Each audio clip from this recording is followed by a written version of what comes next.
সবাইকে। তো আমি চলে এসেছি আবার একটা নতুন ব্লগ নিয়ে। তো তোমরা সবাই কেমন আছো? আমি কিন্তু অনেক ভালো আছি। আর সকাল সকাল রেডি হয়ে এখন চলেছি হচ্ছে ঠাকুর বাড়িতে। তো যাচ্ছি এই যে ঠাকুর বাড়িতে। আর আমাদের দল কিন্তু পেছনে আসছে, আর আমি যাবো গাড়িতে করে, কারণ মা বাবা ওরা সবাই চলে গেছে। ওরা ঠাকুরনগর গিয়ে দাঁড়িয়ে রয়েছে আমার জন্য।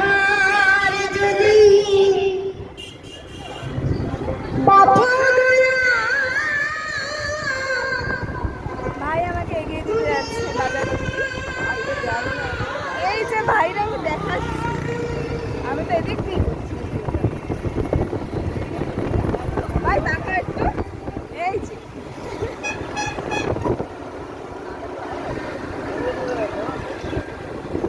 চুল টুল উড়ে একবারে উৎপেতনি হয়ে গেল। তার মানে ঠাকুরনগর প্রায় চলে এসেছি।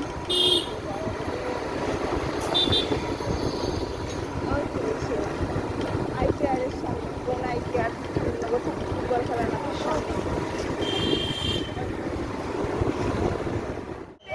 মা আমার কাছে চলে এসেছি।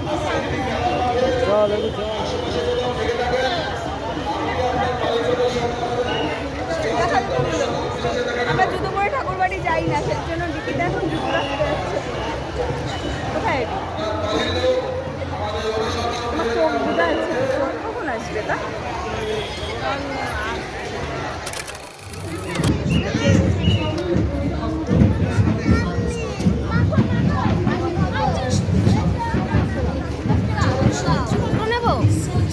নেই, রেড কালার নেই।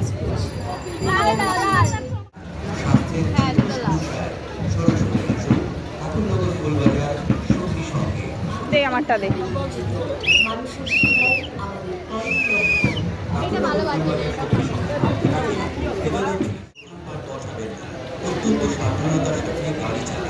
বাজে বাজে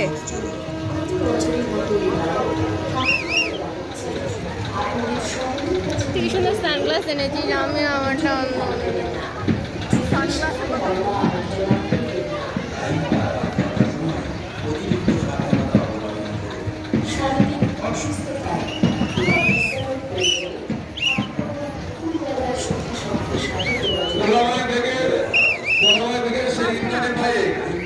তোমার টাকা আমাদের করছে গোলাবাড়ি থেকে এসছে ইন্দ্রাণী ভাই অনুসন্ধান বিশেষে তোমার টাকার সঙ্গে দেখা করো।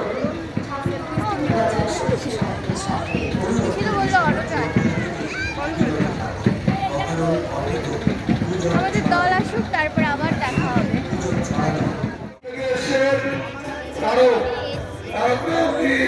মেলার মাঠের আশেপাশে কোথাও থেকে থাকবে অনুসন্ধান বিশেষে তুমি দেখা করো। এসছে কাছ থেকে তুলবা যাবে কোনো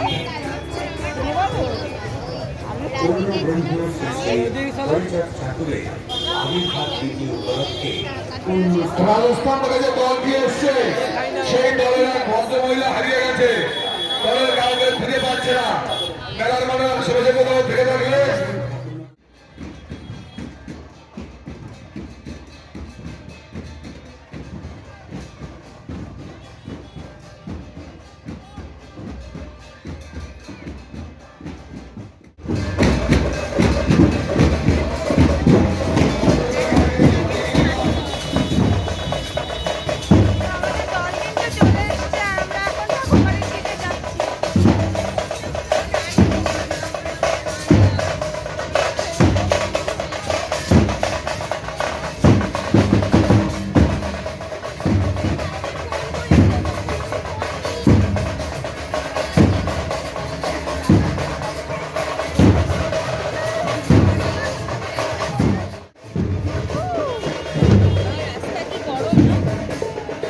তো এখন কিন্তু আমরা ঠাকুরবাড়ি যাওয়ার জন্য এই যে রওনা দিয়ে দিয়েছি। আর এই গরমে এই প্রচণ্ড রোদে পিচের রাস্তার ওপর দিয়ে খালি পায়ে হেঁটে যাচ্ছি। কতটা গরম হতে পারে এই পিচের রাস্তার সবারই আইডিয়া আছে।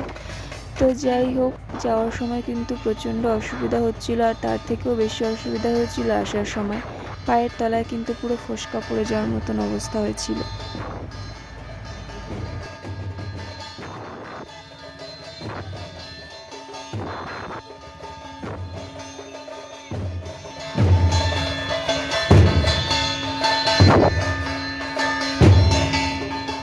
তারপর এই কাজটা বাজাচ্ছিল মায়ের থেকে কেড়ে নিয়ে একদম আমি কিন্তু বাজানো শুরু করে দিয়েছি, কারণ ডাঙ্কা কাশ বাজাতে আমার প্রচণ্ড ভালো লাগে, ছোট্টবেলা থেকে বাজাই। তো তারপর কিন্তু বাজাতে বাজাতে চলেছি আমি ঠাকুরবাড়ি। তো যাই হোক, পুরো রাস্তা কিন্তু আমি বাজাইনি, খানিকটা বাজিয়েছিলাম, তারপর কিন্তু আবার মাকে দিয়ে দিয়েছিলাম।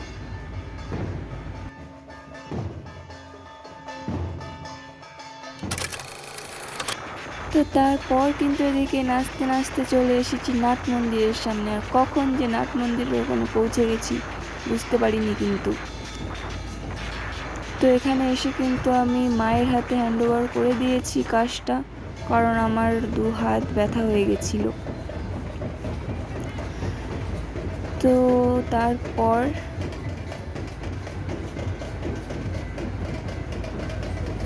এই প্রচণ্ড রোদে তো হেঁটে হেঁটে যাচ্ছিলাম। আমি অনেকবার বলেছি আজকে যাব না, কিন্তু আমার মা বোন কিন্তু আমাকে জোর করে ধরে নিয়ে আসার মতন অবস্থা। তো আমিও নিজে থেকে অনেকবারই ভাবি যে যাব না, কিন্তু এই দিনটা ঘরে আর মন টেকে না, মনে হয় না একটু যাই। আলটিমেট চলেই আসলাম। আর এই যে এখন কিন্তু আমরা পুরো মেইন আমাদের হরিচাঁদ ঠাকুরের মন্দিরের সামনে আছি। তো এখন আমরা কিন্তু হরিচাঁদ ঠাকুরের এই মন্দিরটা প্রদক্ষিণ করব। তো এখানে সব থেকে সুন্দর যে ব্যাপারটা লাগে সেটা কিন্তু এই সবার বাতাসা ছড়ানো।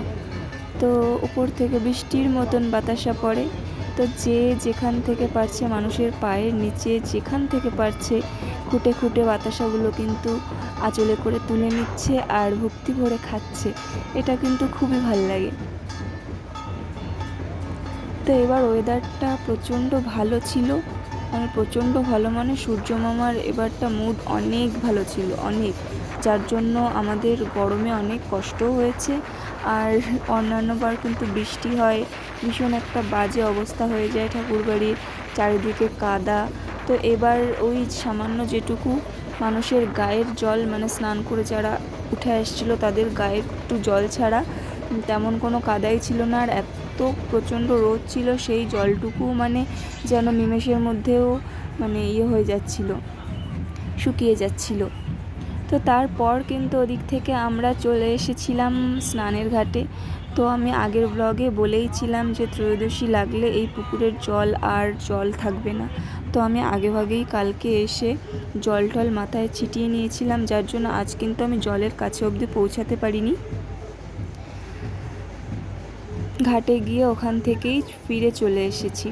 আর যাওয়ার সময় দেখলাম যে পাগলের দল ঢুকছে। পাগলের দল বুঝলাম, কারণ আশেপাশে সবাই মুখে মুখে বলছিল যে পাগলের দল যাচ্ছে পাশ দিয়ে। তো তার জন্য আমি ভাবলাম একটু ভিডিও করি। তো অনেক লোক ছিল আর সুন্দর নাচ করছিল, ওরা নাচ করতে করতে যাচ্ছিল, যেটা দেখতেও খুব ভালো লাগছিল। তো তারপর কিন্তু আমরা এখান থেকে চলে যাব, আমাদের দলের লোক একটা বাড়িতে বসার ব্যবস্থা করেছে, তো সেখানে গিয়ে আমরা একটু বসবো, কারণ প্রচণ্ড কষ্ট হয়ে গেছিলো সারা দিন হেঁটে হেঁটে। তো আমরা সেখানে গিয়ে একটু বসলাম, আর বসার পরে দেখলাম পাশে খিচুড়ি দিচ্ছে একটা বাড়িতে। তো তারপরে সারা দিনের ওই ক্লান্তির পরে কিন্তু খিচুড়ি প্রসাদটা বেশ ভালো লাগছিল। আর পাশেই ছিল একটা আম গাছ, সেখান থেকে আমরা আম পাতা তুলে ধুয়ে কিন্তু সেই আম পাতা দিয়ে খিচুড়ি খাচ্ছিলাম, কারণ খিচুড়িটা অনেক গরম ছিল, হাতে করে খাওয়া যাচ্ছিল না। তারপর খিচুড়ি প্রসাদ ওখান থেকে খেয়ে আমরা কিন্তু আমাদের ঠাকুরনগর ফুটবল খেলার মাঠে চলে এসেছিলাম। সেখানে আমার শ্বশুর শাশুড়ি ছেলে সবাই বসেছিল। তো আমরা সেখানে এসে একটু লাস্টবারের মতন রেস্ট করে নিলাম, কারণ এখন বাড়ি যেতে হবে, সারাদিন প্রচণ্ড কষ্ট হয়ে গেছে রোদে।